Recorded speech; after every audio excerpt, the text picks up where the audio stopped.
Pakistan has always affirmed its resolve to peaceful, stable, prosperous and connected Afghanistan for sake of regional stability. Afghanistan is gripped by new security threats and deteriorating security situation of the country is jeopardizing regional peace and stability. A string of Daesh attacks on foreigners in Kabul over the past 4 months shows the group's efforts to target international interest in Afghanistan. At least 20 people have been killed after a suspected suicide bomber killed himself outside the foreign ministry in Kabul in the second major attack in Afghan capital this year. The blast reportedly happened when a Chinese delegation was meeting the Taliban at Ministry of Foreign Affairs. Earlier, the Chinese-run hotel and residential complex in central Kabul came under an hours-long attack when 3 gunmen entered the multi-story building. A regional affiliate of the Daesh known as Islamic State Khorasan province claimed responsibility for the assault. Since September 2022, the group has claimed a number of similar attacks targeting Russian, Pakistani and Chinese diplomats and civilians in the Afghan capital. Taliban spokesman Zabiullah Mujahid recently claimed that Taliban government has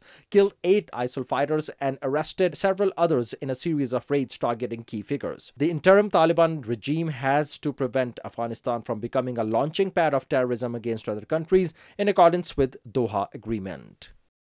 This is PD World. I'm SYED and you're watching Fault Lines. Ever since Taliban have taken control of Afghanistan, ISIK is trying its level best to destabilize Taliban. Not only it is targeting the innocent people of the country, but also making a deliberate effort of isolating Taliban from the international support of the allies nations that want to pull Afghanistan out of these crises. On 12th of December 2022, there was an attack on a hotel where reportedly some Chinese were staying who were there for some business reasons. And recently, just this week, there was another attack on the Ministry of Foreign Affairs office, details of which are not known. Yet what we know that a highly classified meeting was about to take place in the Ministry of Foreign Affairs. Let me remind you that in June 2022, an attack on Sikh temple in Kabul had also taken place, and a Tajik national was found involved, glorified his image on, ISIK glorified his image on their social media as well. Another Tajik national has been nominated now by ISIK on their newsletter, reportedly, for being involved in the terror attack on Chinese as well. What ISIK is trying to do, what exactly is trying to accomplish, and how Taliban leadership is looking into this problem, I have once again invited Mr. Muhammad Khalid. He is Director General of a think tank called Command 11 and is joining me on video link from SWAT. Khalid Bhai, welcome to the show. Khalid Bhai, there is another attack that has taken place this week. This time, Ministry of Foreign Affairs of Afghanistan has been targeted. What details of this attack do we have? Good evening, Shabat. It's always a pleasure to be on the program. First off, let's be clear. The Islamic State attack on the Afghan Foreign Ministry in Kabul is a heinous attack. It is a step up in violence in what we know is going to become a very violent future for Afghanistan. In terms of a casualty count, initially we heard 7 to 10 had been martyred. Late last night we started getting numbers around 20. But we're not going to speculate on a specific number yet. So far, the media is reporting 20. That is foreign media, not domestic. That's what we've heard so far. But Khalid, let me cut you here. We are also hearing that there are some Chinese nationals again, or some Chinese diplomats were there perhaps for another meeting. Do you know any specific details of the people present there for meeting or were about to be there? Why this attack has taken place at this time? Shabat, the Chinese were expected there. There was a planned meeting that was going to happen between the Afghan and the Chinese delegates. We also believe that there was a Pakistani at the foreign ministry at the time of the suicide attack. But this isn't the first time. We need to remember that. This isn't the first time that ISIL, ISIS, ISKP, whichever flavor the Islamic State wants to use in this region, even though the Taliban has increased security, has increased its patrols, we need to remember that last month at a Kabul hotel, The hotel was stormed by armed fighters. The hotel was occupied at that time by Chinese business people. We also need to remember that in the Pakistan embassy in Kabul in December, there was another attempt against the Pakistani ambassador. This is not the first attack, and need to understand that this is not going to be the last one. This is an escalation. We are going to now see a lot more violence coming out of Afghanistan. Has the government so far had any investigation that might have begun so far? Are we aware of any such developments? Well, I don't think investigations are really point of view right now. We have to remember that as soon as the attack happened, ISKP immediately took responsibility for the attack. They announced very quickly that they were behind the attack. It was a directed, targeted attack on the Afghan Foreign Ministry. But we also need to keep in mind that as Pakistan builds pressure on the TTP on our side of the border and builds pressure on the Taliban inside of Afghanistan, ISKP is going to step up pressure on the Taliban. As I've said in previous conversations with you, we completely understand ISKP and TTP to be coordinating arms of the same entity. They share one mission. ISKP is leading an insurgency against the Taliban. TTP is leading an insurgency against the state of Pakistan and the Pakistan military and Pakistan's law enforcement agencies. If you look at the styles of attack, it is very similar: suicide attacks, targeted attacks, assassination attempts. We have not seen ISKP expand its capabilities in Afghanistan the way that we saw them in Iraq, but we can expect that to happen.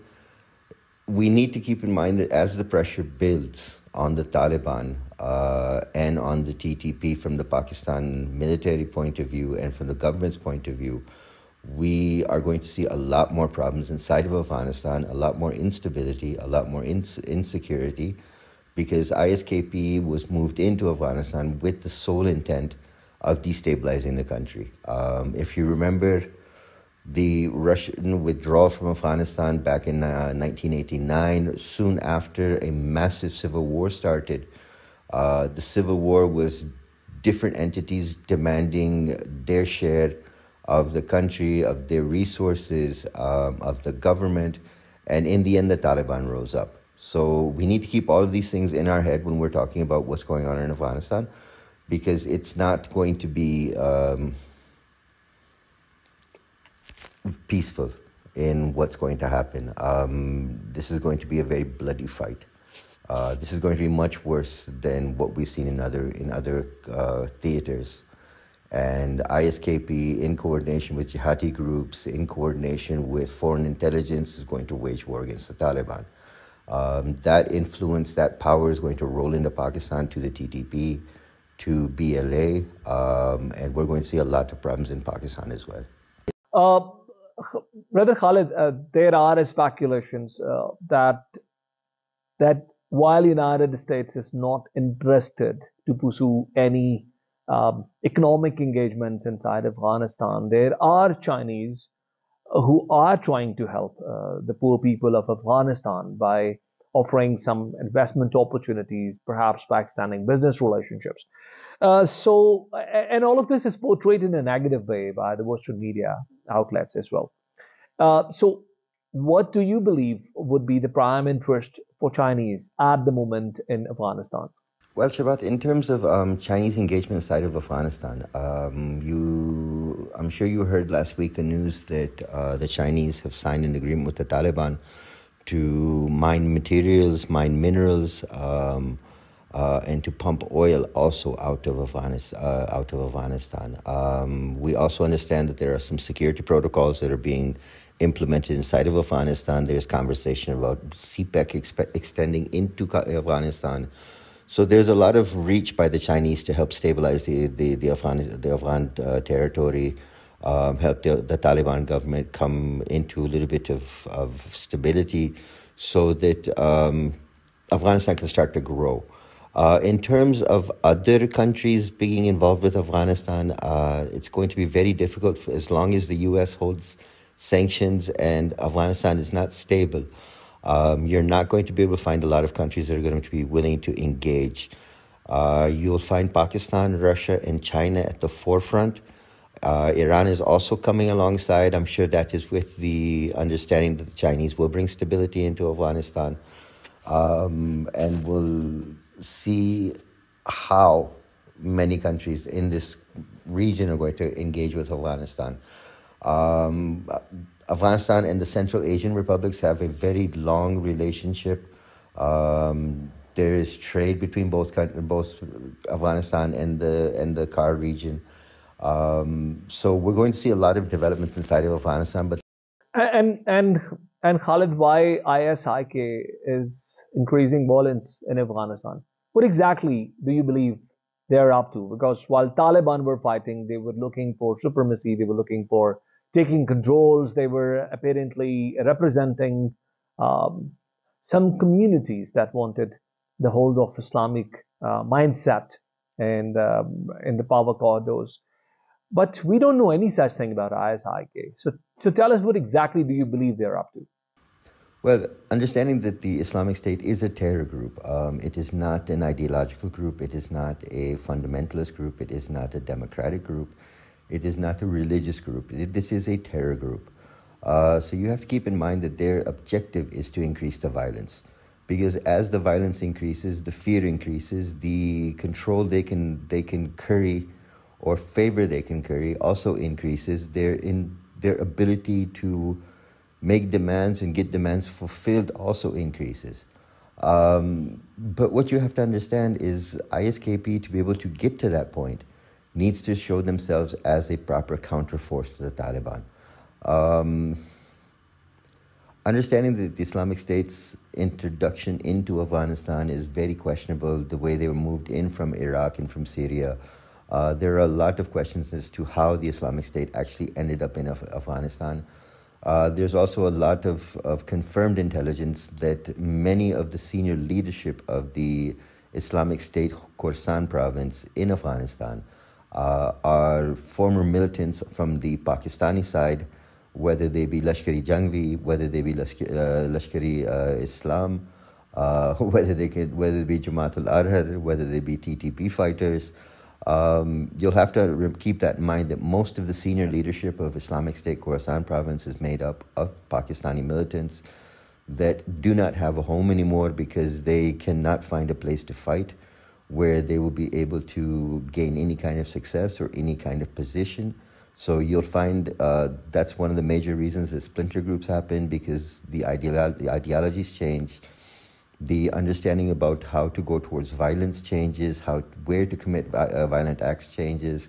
So splinter groups are created. What you're going to see is, and you've seen it over the past week, ISKP has been making offers to TTP, to BLA, to join ranks, and to fight one good fight against the Taliban and the Pakistan military. It's very interesting that they would take that point of view, because they will find that they are not even a challenge to the Taliban, much less the Pakistan military. And do you believe ISIK has the ability to challenge Taliban? Can they take anything away from Taliban? Do they have the power to take the controls of the country, or do they have any such plans? That's an interesting question, Shabbat. The potential of ISKP being able to challenge the Taliban in Afghanistan is very minimal. They don't have the strength, they don't have the territories under their control, nor do they have the influence they need in the various other provinces of Afghanistan. You'll find that ISKP's complete interest, complete positioning, complete strength is across the Pak-Afghan border. I believe if you start from the Spingar Mountains and come all the way down to Kunar, that is where you'll find the ISIS belt, you will find the TTP belt, you will find the BLA belt, you will find the BRA belt, you will find Lashkari Jangvi's belt, you will find Jamaat al-Arhar's belt. This is what we call the wasteland of the jihadi groups.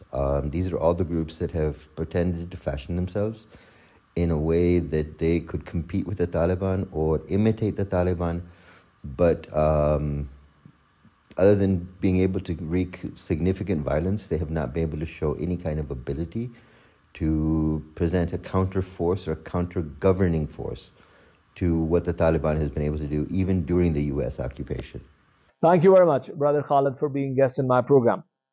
Ladies and gentlemen, we'll take a break and we'll join you back with second segment of program. Stay with us.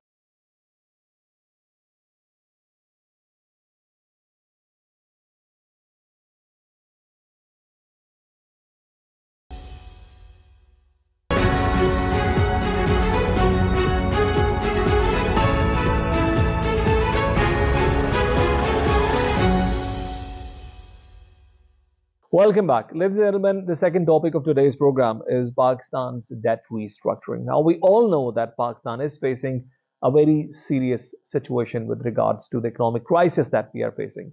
There can be many reasons. There are many reasons that have been discussed that are debated by independent experts as well. But no one can shy away from the reality that the primary reason behind all these crises is Pakistan's external debt.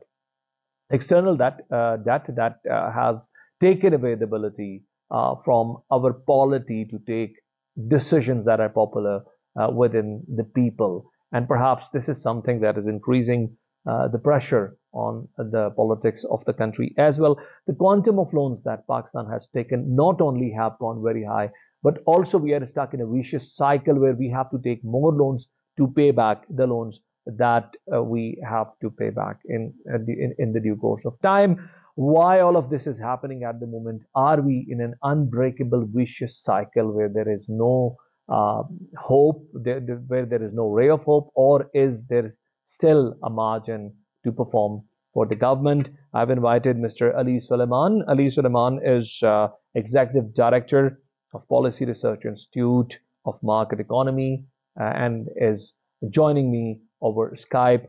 Salman, welcome to the show. Thank you, Shabahat. For the consumption of my viewers, Salman Sab, would you help us to understand the difference between the external debt and internal debt? Because the internal debt is always communicated in PKR, while the external debt is in US dollars, and the rate of US dollars is changing on a daily basis. Help us to understand what is the difference between the two. So, first of all, I think we need to understand that the public debt as recorded by the State Bank of Pakistan has multiple definitions. And, depending on which definition we are following, the total stock of debt, public debt at least, would vary. So, for instance, if we take the definition which is according to the Fiscal Responsibility Act, this is currently about 47 trillion rupees. But if we take the current, the current situation, the gross public debt is about 57 billion rupees. And out of that, if we consider in the sense of dollars, the total debt and liabilities, which is external debt, is about $126 billion. Obviously, when we talk about external debt servicing, we should mention dollars because these are the payments needed for the external payments. But we're talking about domestic debt, we have to pay back in Pak rupees. So that is the sort of the main difference. What is important to understand is that currently about 40% of the GDP is external debt in terms of the outstanding stock. So, do you believe that our debt to GDP ratio is really very bad? And if so, do you believe that the overall situation of external debts is at a position where we have very little choices to make? You see, measuring debt in terms of the stock and GDP is only one way to look at it. And by that account, if we consider the total public debt to GDP, the ratio is just about 73%, which is not at all alarming.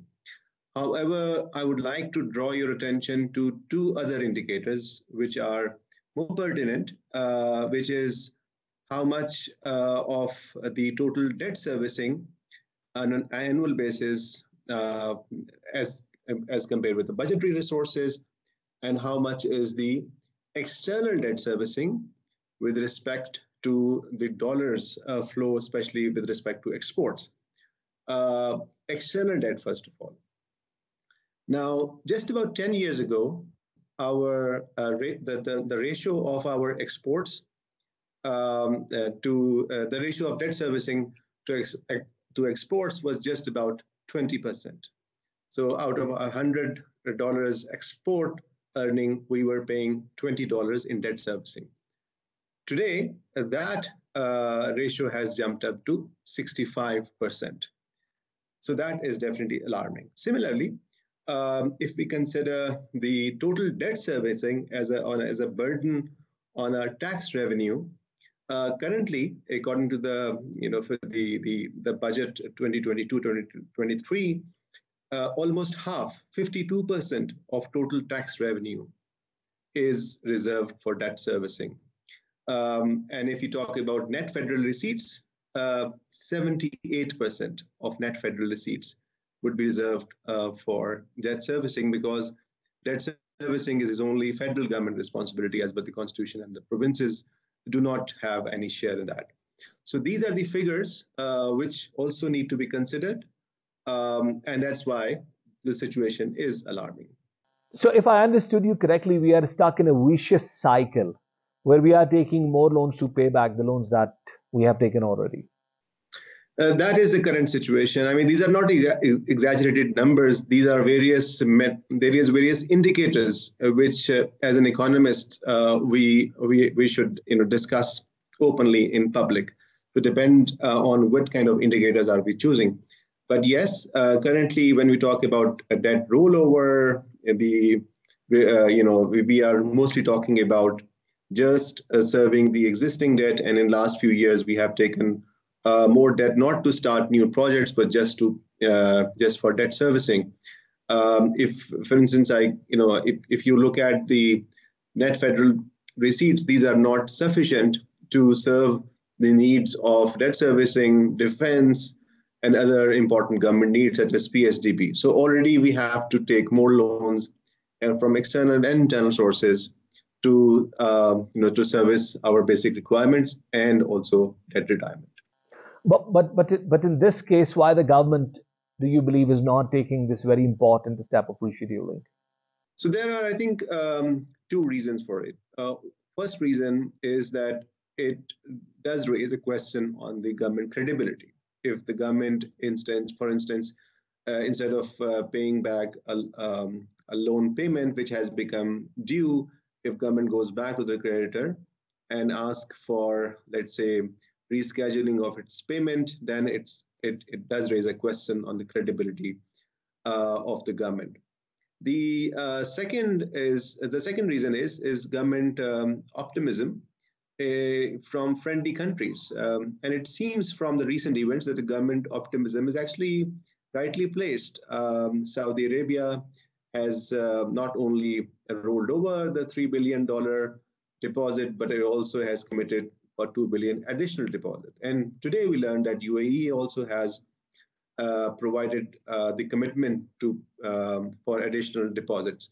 So government is optimistic that it will not need to restructure its loans, and it can get friendly countries inflows to basically shore up its forex reserves. And that is, I think, a main reason for not going to restructuring option. Salman Sahab, we have just heard about the brotherly countries giving us deposits, not loans. Now, this is very confusing because for a common man, deposit is something that you cannot spend off. And the money that comes in that I cannot spend is of no use for me. So help us to understand the difference between the two. Right. So deposits are provided by the countries which add up our forex reserves. These are for limited time period, balance of payment support. They are not free of cost. Each of such deposits come with interest rates, but in some case, for instance, in case of the deposits from Saudi Arabia, the terms are not often announced. Whereas when we are getting, let's say, the loans for development, recently we have received pledges and commitments, from our international partners in Geneva in the context of the flood rehabilitation.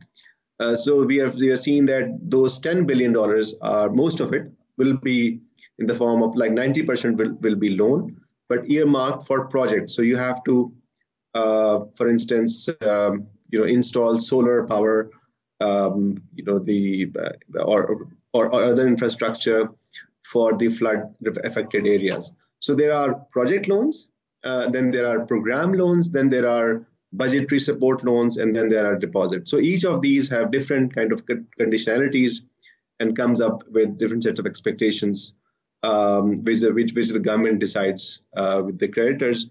And creditors also can be both commercial market and also government. So it's like a whole set of different types of creditors when we talk about forex reserves. Don't you believe, as an expert, that the conditions extended by IMF are practically murdering the economic process in this country? We can only be able to pay back if our industry earns enough, and our industry cannot take the burden of such humongous price of electricity, of gas, and the increasing amount of taxes that IMF is always asking us for.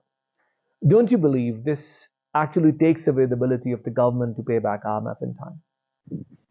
Well, first of all, for your audience, I'd like to clarify that IMF has a mandate to provide countries with balance of payment support when those countries have difficulties in meeting its external payments.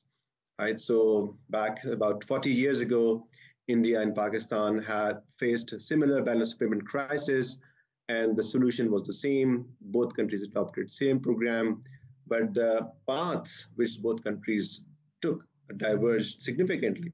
India took those reforms seriously, implemented, opened up its economy.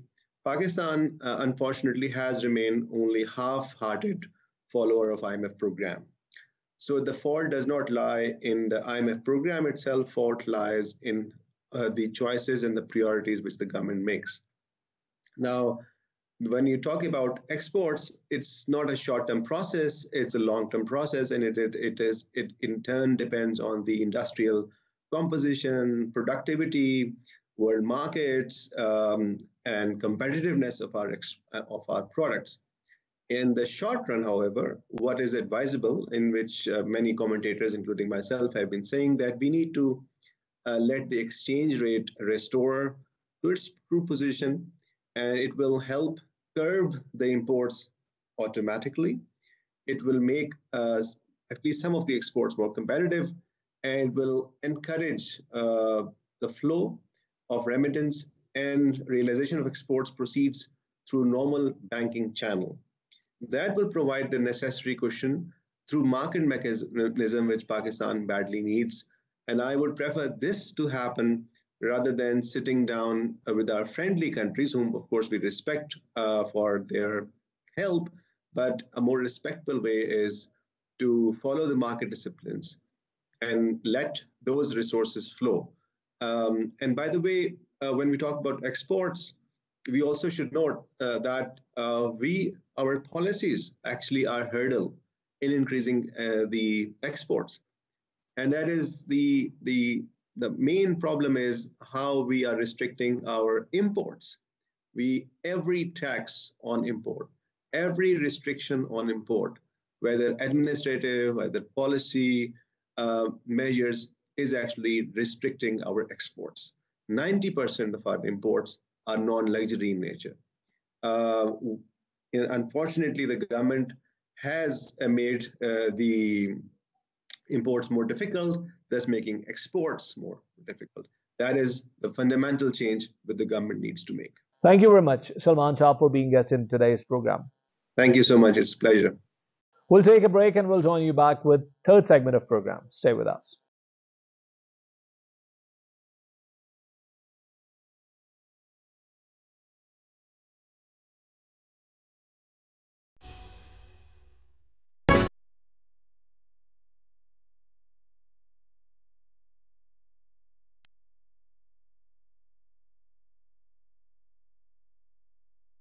Welcome back. Ladies and gentlemen, another important aspect of the geostrategic developments that are taking place in the Middle East is the growing bromance between China and Kingdom of Saudi Arabia and increasingly yanning gap between United States and Saudi Arabia. It's not only Saudi Arabia, but as a matter of fact, United States engagement from Middle East are looking to be at a point of decline.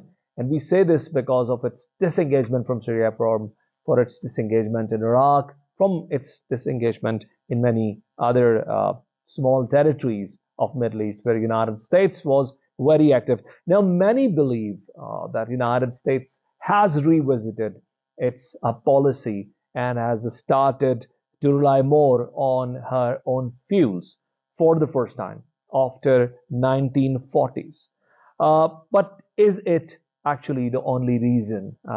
And is it the fact that United States is not comfortable with the developments taking place between Kingdom of Saudi Arabia and China? Our team has prepared a package.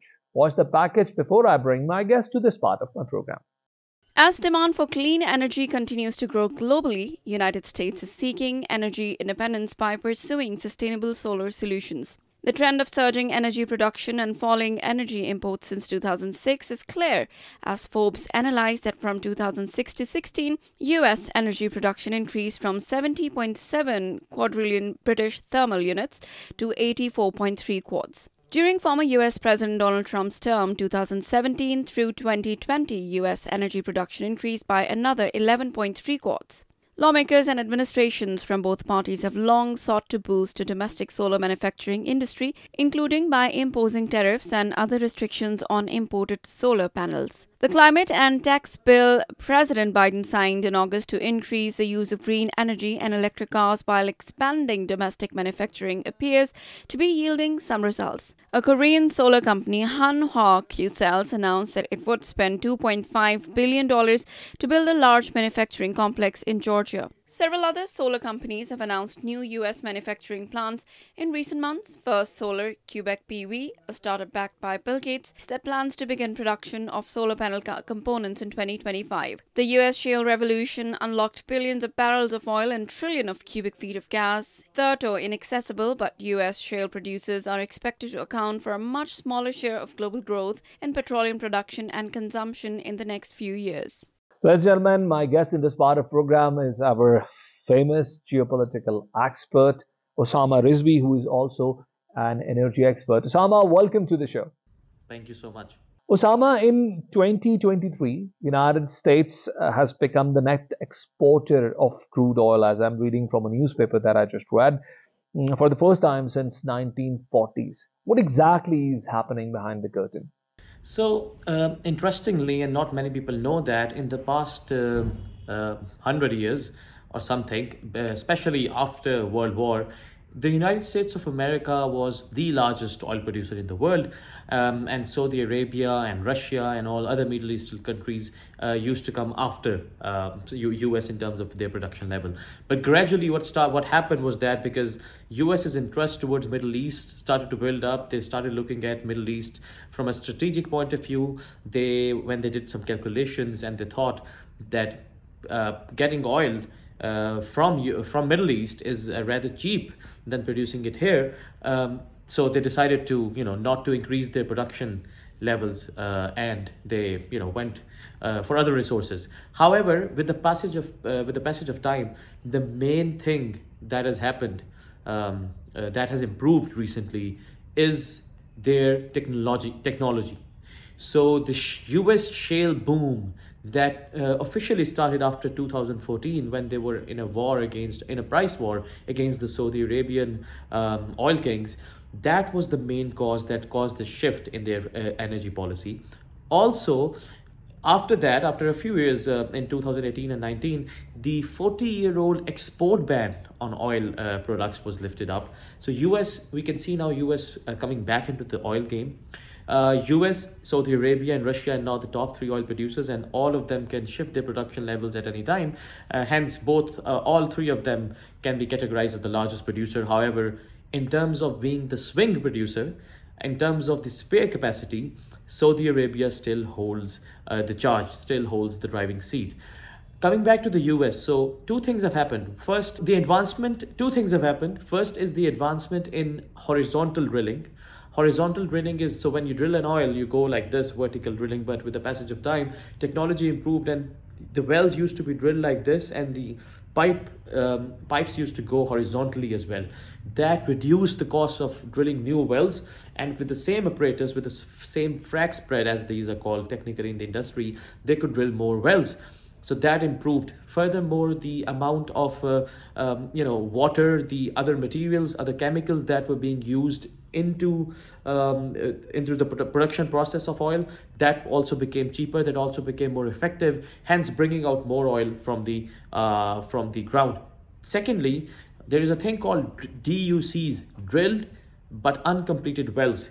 So as countries drills wells, they dry up with time. But Osama, if this is for the strategic reason, doesn't it give a huge advantage to the United States if it has started relying more on its own fuel for the first time of the 40s? Doesn't it mean that United States at some point will be the sole provider of fuel in the world, as others might have depleted their reserves? I don't think so. First of all, I still have doubts that US will become energy independent. Their oil production levels are still not have not reached the pre-pandemic levels, let alone let alone the point that they don't need to import oil. The US is and will continue to import oil from other parts of the world. Secondly, no, because of the fact that they got into the game later on and they have a huge reserve of oil, does not mean that they would get an advantage. In fact, the Chinese oil reserves, the official figure is not released, but the Chinese oil reserves are still larger, are believed to be larger than that of the US. Secondly, in the recent past few days, US, if we remember, US has released a lot of strategic petroleum reserves, right? So about millions of barrels from their SPR level. So in fact, you will see US US will buy more oil from the market to fill up their reserves.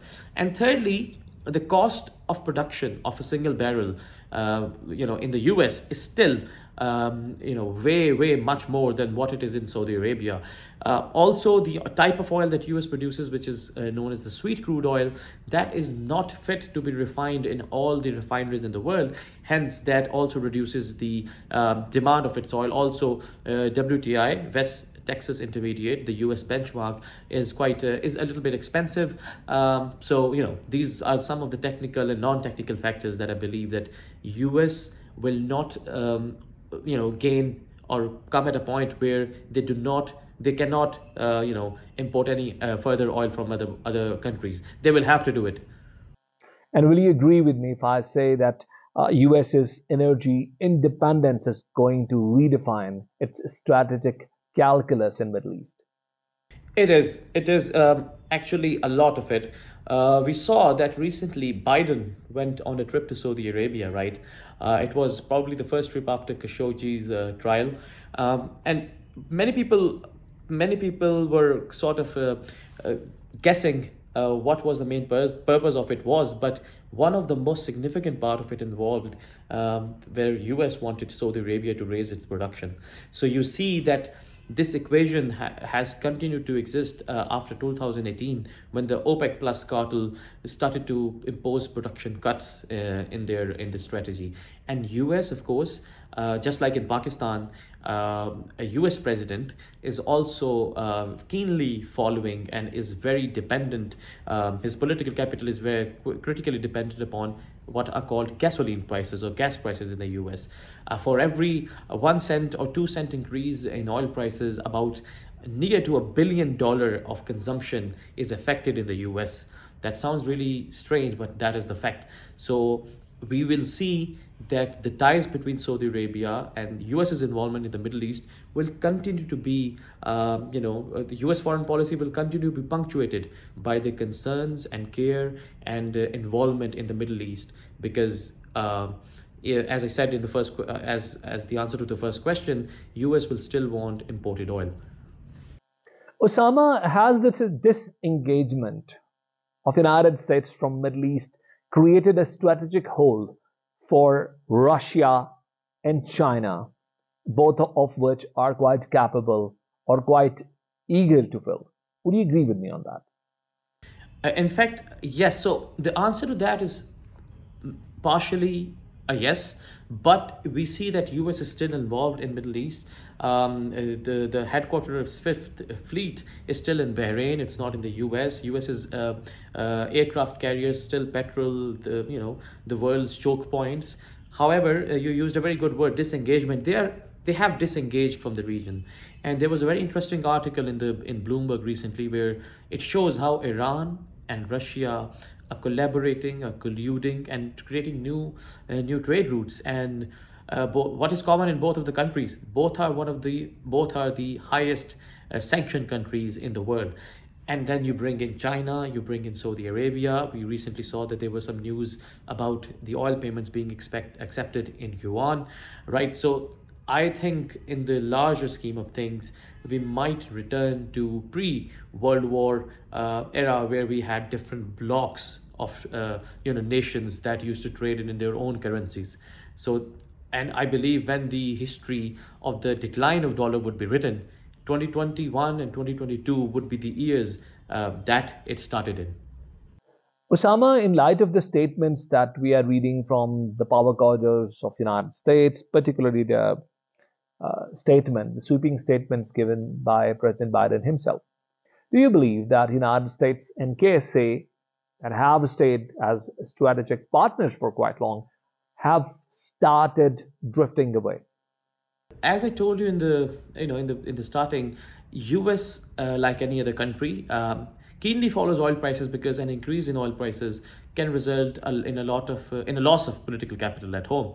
So what recently happened and what recently prompted this interest of US in Saudi Arabian oil production was that we have 40 years high inflation levels in the US. Similarly, multi-decade level high inflation levels all across the world, and rising oil prices make it worse.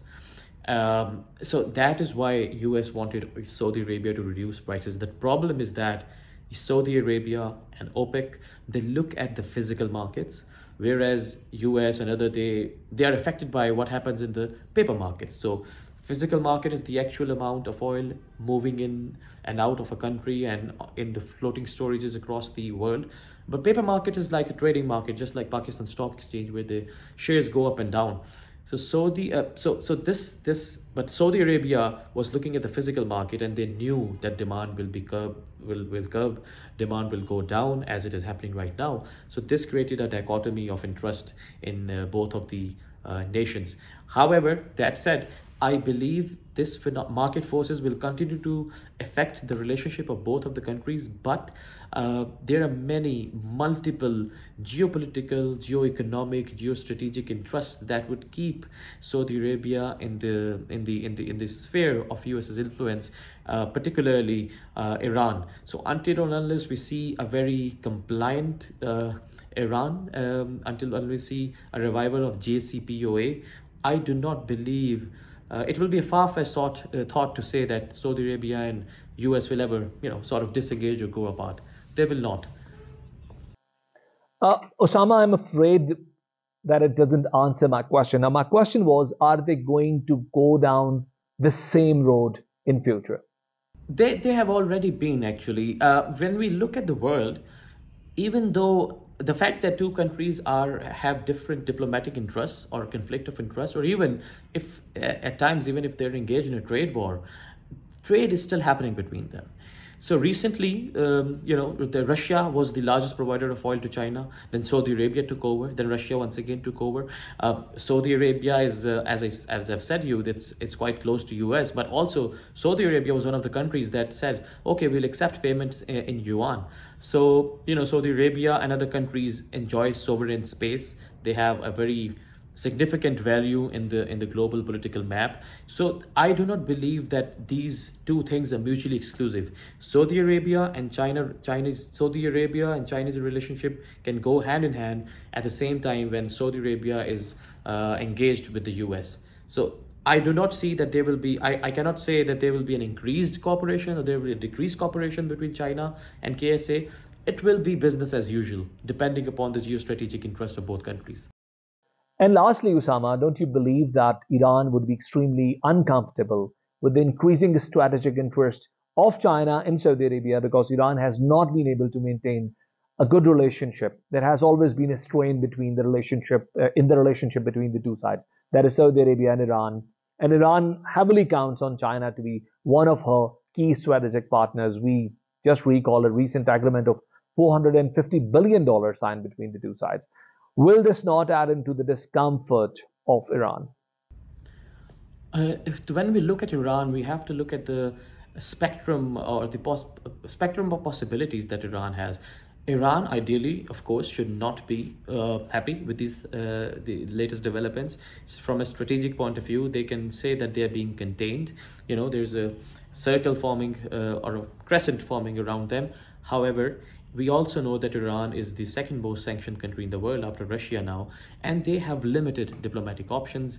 They are almost on the verge of becoming an international pariah state, you know, because they have not stopped enriching their uranium. So whether they like it or not, they will have to, just like Pakistan, they will have to behave like a tightrope walker, where they very neatly balance both the sides.